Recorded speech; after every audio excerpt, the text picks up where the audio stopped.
மதுரை அப்படின்னு சொன்னாலே உங்களுக்கு உடனே ஞாபகம் வர்றது மீனாட்சி அம்மன் கோவில், மல்லிகைப்பூ, அப்புறம் அந்த ஜிகர்தண்டா இதெல்லாம் தானே? ஆமா, கண்டிப்பா.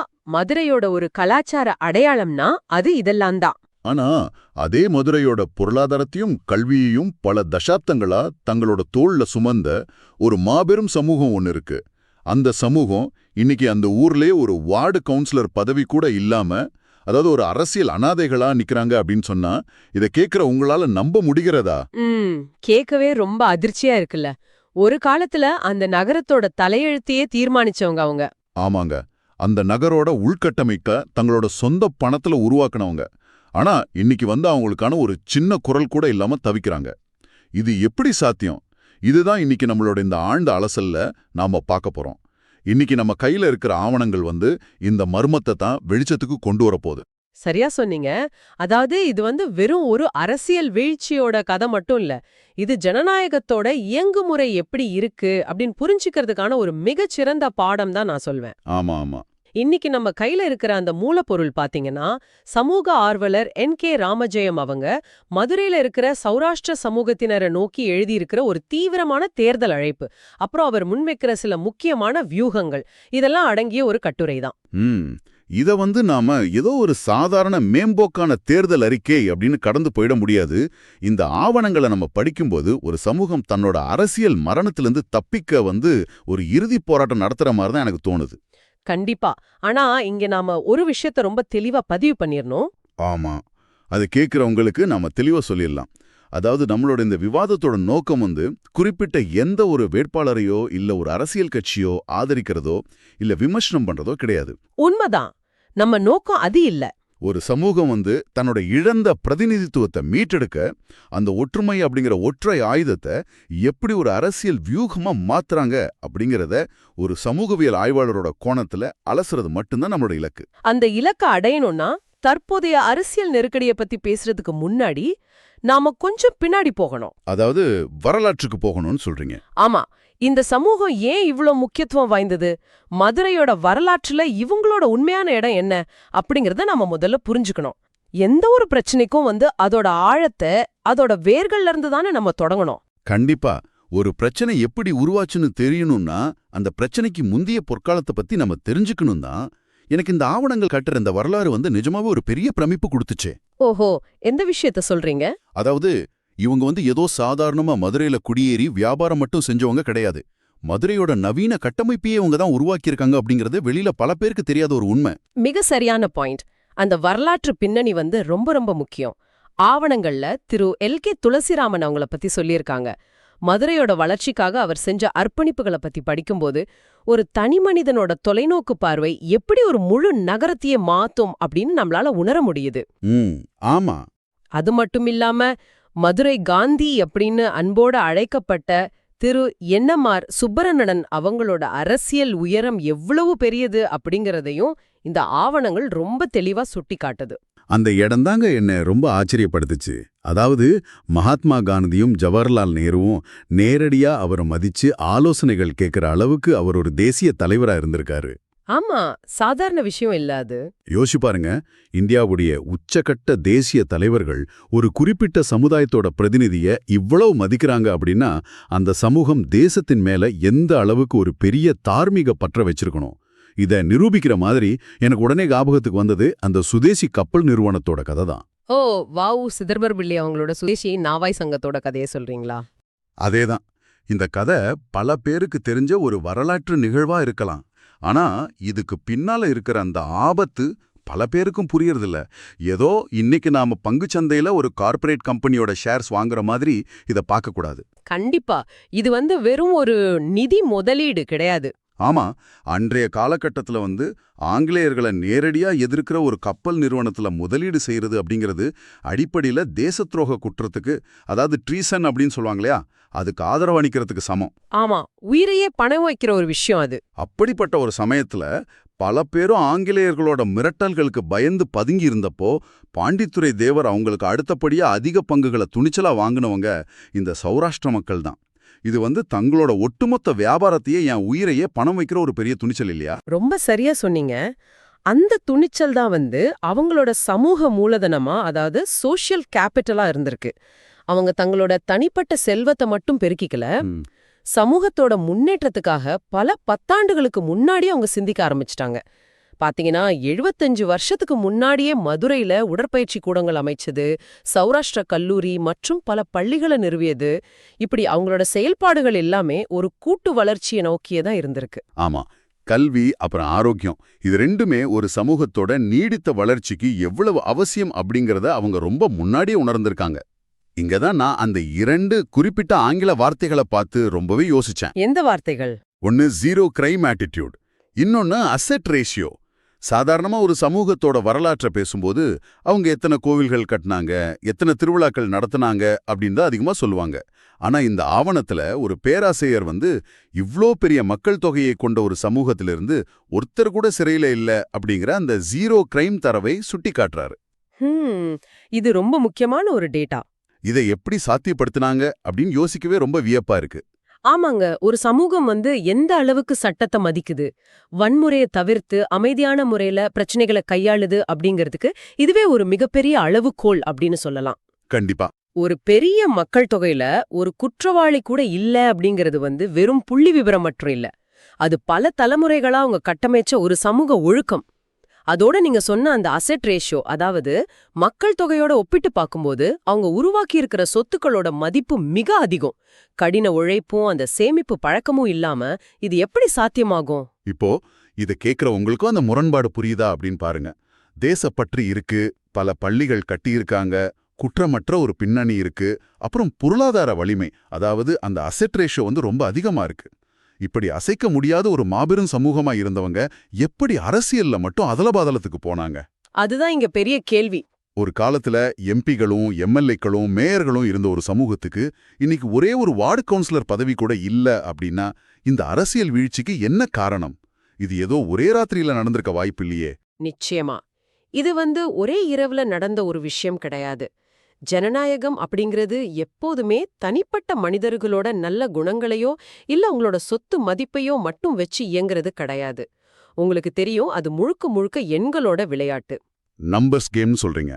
ஆமா, எண்களை, அதாவது வாக்குகளை எப்படி நீங்க ஒருங்கிணைச்சு வச்சிருக்கீங்க அப்படிங்கறத பொறுத்து தான் உங்களோட அரசியல் அதிகாரம் தீர்மானிக்கப்படும்.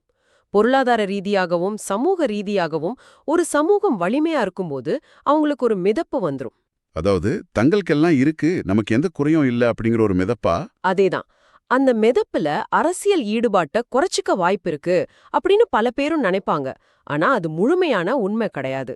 அப்படியானால் நீங்க தனித்தனியா எவ்வளோ பெரிய ஆளா இருந்தாலும் அரசியல் கட்சிகளோட பார்வையில நீங்க ஒரு வாக்கு வங்கி, அதாவது ஒரு ஓட்டிங் பிளாக்க இல்ல அப்படின்னா உங்களுக்கு மதிப்பு இல்ல அப்படின்னு சொல்றீங்களா? அதுதான் வந்து இந்த ஆவணம் மறைமுகமா நமக்கு உணர்த்துது.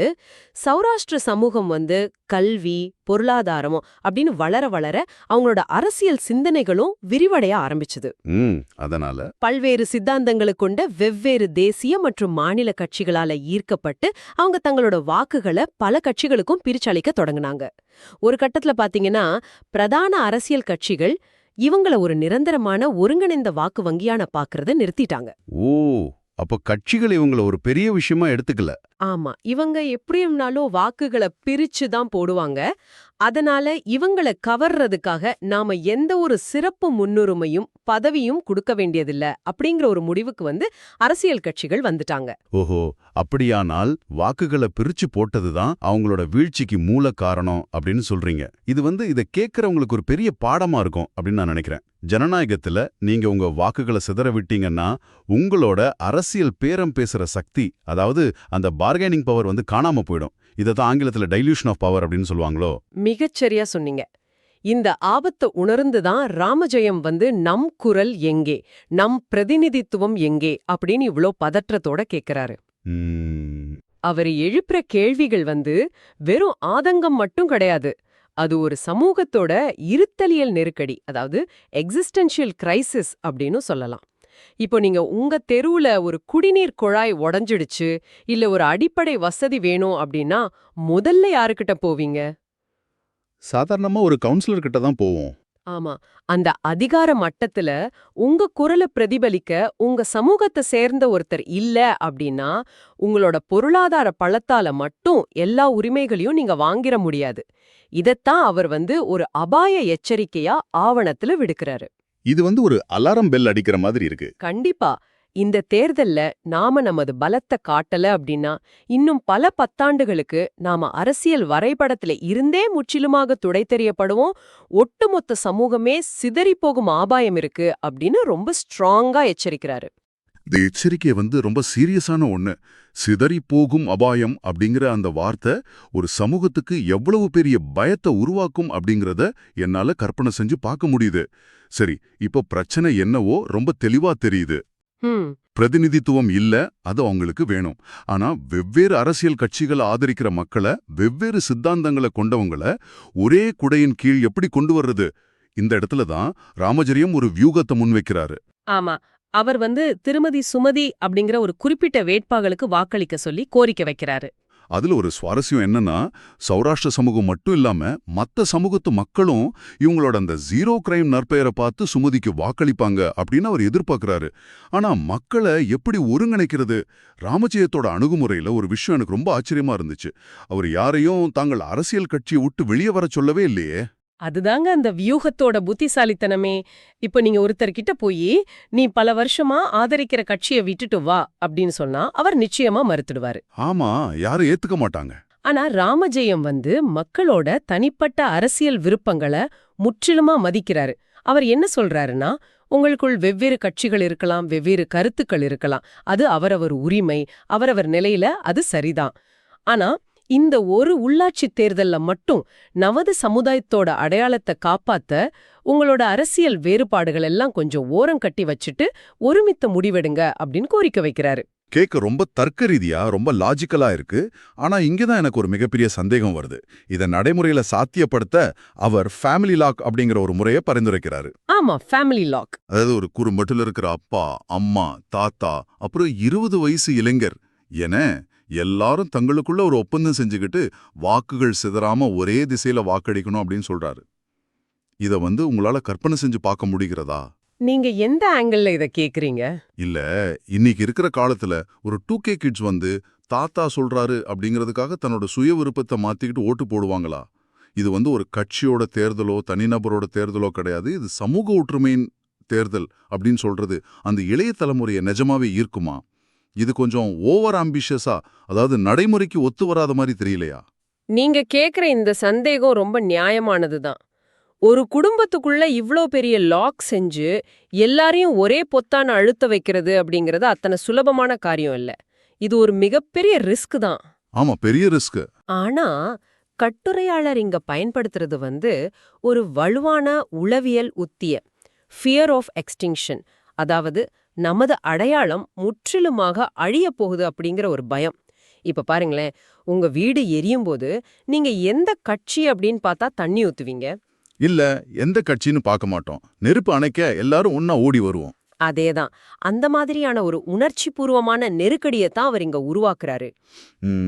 உணர்ச்சி பூர்வமான நெருக்கடி இருந்தாலும் வெறும் இந்த உணர்ச்சியை மட்டும் வச்சுக்கிட்டு பல வருஷம் அரசியல் சித்தாந்தங்களை முறியடிக்க முடியுமா? இது வேற எப்படி புரிஞ்சுக்கலாம் அப்படின்னு நான் யோசிச்சப்போ எனக்கு இது ஒரு கார்ப்பரேட் கம்பெனில நடக்கிற அதிகார போட்டி மாதிரி தோணுது. ஓ, கார்ப்பரேட் கம்பெனிங்களா? இது ஒரு ரொம்ப சுவாரஸ்யமான கோணமா இருக்கே. விளக்கமா சொல்லுங்களேன், எப்படின்னு? அதாவது பாத்தீங்கன்னா, ஒரு பெரிய கார்ப்பரேட் நிறுவனத்துல நிறைய சிறு முதலீட்டாளர்கள், அதாவது அந்த மைனாரிட்டி ஷேர் ஹோல்டர்ஸ் இருப்பாங்க. அவங்க தனித்தனியா பிரிஞ்சு நின்னா பெரிய முதலாளிகள் அவங்கள ஒரு பொருட்டாவே மதிக்க மாட்டாங்க. ஆமா, அவங்ககிட்ட ரொம்ப கம்மி ஷேர்ஸ் தான் இருக்கும். ஆமா, தங்களோட சிறு சிறு பங்குகளால அந்த நிறுவனத்தோட எந்த ஒரு முடிவையும் அவங்களால மாத்த முடியாது. ஆனா அந்த சிறு முதலீட்டாளர்கள் எல்லாரும் தங்களுக்குள்ள இருக்கிற கருத்து வேறுபாடுகளை எல்லாம் மறந்து தங்களோட வாக்குகளை ஒன்றிணைத்தால், அதாவது ஆங்கிலத்துல பூல் தேர் வோட்டிங் ரைட்ஸ் அப்படின்னு சொல்லுவாங்கல்ல, அப்படி செஞ்சா அவங்களால அந்த நிறுவனத்தோட போக்கையே மாத்த முடியும். ஆஹா, அருமையான பாயிண்ட். மிக பெரிய முதலாளிகளை கூட திரும்பி பார்க்க வச்சு தங்களுக்கு தேவையான சலுகைகளை தர கோர முடியும். ராமஜெயம் சொல்றதும் இதத்தானே. நாடாளுமன்ற தேர்தலோ சட்டமன்ற தேர்தலோ வரும்போது நீங்க உங்களோட தேசிய சித்தாந்தப்படி வாக்களிங்க. ஆனா இந்த உள்ளாட்சி தேர்தல்ல நமது சிறு முதலீட்டாளர் வாக்குகளை ஒன்றிணைத்து ஒரு பலமான ஓட்டிங் பிளாக்கா மாறுவோம். ஆமா. அப்போதான் பிரதான கட்சிகள் அடுத்த முறை நம்ம மதிச்சு ஒரு இடத்த ஒதுக்குவாங்க. இதைத்தானே ஒரு செய்ய முயற்சிக்கிறாரு. பிரமாதமான ஒப்பீடு. அதுதான் உண்மையான அந்த கேமிலி பிளாக் வியூகத்தோட அடிப்படை இயங்குமுறை. அவங்க இப்போ ஒரு கவுன்சிலர் பதவியை பெறுவதற்காக மட்டும் இதையெல்லாம் செய்யல. அப்போ தங்களோட பேரம் பேசும் சக்திய, அந்த பார்கெனிங் பவரை அரசியல் கட்சிகளுக்கு நிரூபித்து காட்ட இதை ஒரு பெரிய ஆயுதமா பயன்படுத்துறாங்க. நீங்க தனிநபரா சிதறி கிடந்தா உங்களை யாரும் கண்டுகொள்ள மாட்டாங்க.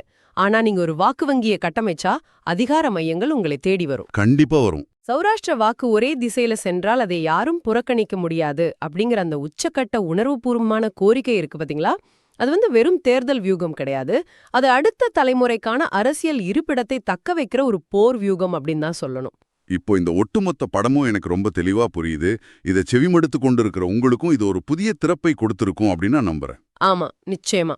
தேசபக்தர்களா, கல்வியாளர்களா, ஒரு குற்றமற்ற சமூகமா இருந்தாலும் தங்களோட வாக்குகளை சிதறவிட்டதால எப்படி ஒரு சமூகம் தன்னோட அரசியல் அதிகாரத்தை இழந்தது அப்படிங்கறத நாம் இன்னைக்கு பார்த்தோம்.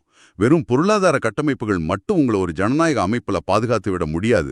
உங்களுக்கு எண்களோட பலம் வேணும். அதுதான் யதார்த்தம். அந்த அதல பாதாளத்திலிருந்து மீண்டு வர அரசியல் சார்பற்ற ஒற்றுமை, அப்புறம் ஃபேமிலி லாக் அப்படிங்கிற வியூகங்களை அவங்க எப்படி ஒரு கார்ப்பரேட் ஹாஸ்டைல் டேக் ஓவர் மாதிரி கையில் எடுத்திருக்காங்க அப்படிங்கிறதையும் நாம் ரொம்ப ஆழமா புரிஞ்சுக்கிட்டோம். இந்த உளவியல் வியூகம் வேலை செய்யுமா, அந்த சமூகம் மீண்டும் தனது அரசியல் பலத்தை நிரூபிக்குமா அப்படிங்கிறத நாம பொறுத்திருந்து தான் பார்க்கணும். சமூகங்களுக்கும் அரசியலுக்கும் இடையிலான இந்த உறவு ரொம்பவே சிக்கலானது. ஆனா நாம விடைபெறத்துக்கு முன்னாடி இன்னைக்கு நாம பார்த்த இந்த ஆவணங்களை தாண்டி இதை கேட்டுக்கிட்டு இருக்கிற உங்களை நோக்கி ஒரு முக்கியமான சிந்தனையை நான் முன்வைக்க விரும்புறேன். சொல்லுங்க. இன்னைக்கு நாம ஒரு குறிப்பிட்ட சமூகத்தோட அரசியல் வியூகத்தை பத்தி பேசணும். ஆனா இதே போல இந்தியாவுல இருக்கிற பல்வேறு சிறு சிறு சமூகங்கள், அதாவது அந்த மைக்ரோ கம்யூனிட்டிஸ், சிறுபான்மை குழுக்கள், இவங்க எல்லாரும் தங்களோட தேசிய அளவிலான அல்லது மாநில அளவிலான பரந்த அரசியல் சித்தாந்தங்கள் எல்லாம் ஓரங்கட்டிட்டு தங்களோட ஜாதி அல்லது சமூக அடையாளத்தை மட்டுமே மையமா வச்சு இது போல ஒரு வோட்டிங் பிளாக்கா ஒன்றுபட தொடங்குனா என்ன ஆகும்? ஒரு மிகப்பெரிய கேள்வி இது. ஆமா, இது நமது நவீன ஜனநாயகத்தோட எதிர்காலத்தை எப்படி மாத்தி அமைக்கும்? இத்தகைய அணுகுமுறை ஒவ்வொரு சிறு குழுவிற்கும் பிரதிநிதித்துவத்தை வழங்கி ஜனநாயகத்துக்கு வலிமை சேர்க்குமா, அல்லது தேசிய அளவிலான பார்வையை குறைச்சி மக்கள் மத்தியில மேலும் பிளவுகளை ஏற்படுத்துமா? இத கொஞ்சம் யோசிச்சு பாருங்க. வா, இது உண்மையிலே நம்மள உறங்க விடாம சிந்திக்க வைக்கிற ஒரு ஆழமான கேள்விதான். நாம எப்போதுமே தேர்தல்களை பத்தி பேசும்போது ஏதோ ஒரு மேலோட்டமான தேசிய இல்ல மாநில அரசியலையே பேசி பழகிட்டோம். ஆனா ஒவ்வொரு வாக்கு வங்கிக்கு பின்னாலையும் இருக்கிற உளவியலும் அஸ்திவார அரசியலும் எவ்வளவு நுணுக்கமானது அப்படிங்கறத இன்னைக்கு நாம ரொம்ப தெளிவா புரிஞ்சுக்கிட்டோம். கண்டிப்பா. நீங்க சார்ந்திருக்கிற ஊரோட உங்க சமூகத்தோட அரசியல் அஸ்திவாரம் எந்த அளவுக்கு வலுவா இருக்கு அப்படிங்கறத நீங்களும் கொஞ்சம் உட்கார்ந்து சிந்திச்சு பாருங்க. இந்த சுவாரஸ்யமான அப்புறம் சிந்திக்க தூண்டும் கேள்வியோட இந்த ஆவணங்கள் மீதான நமது ஆழ்ந்த அலசலை நாம இனிதே நிறைவு செய்வோம். மீண்டும் ஒரு புதிய தலைப்போட சந்திப்போம்.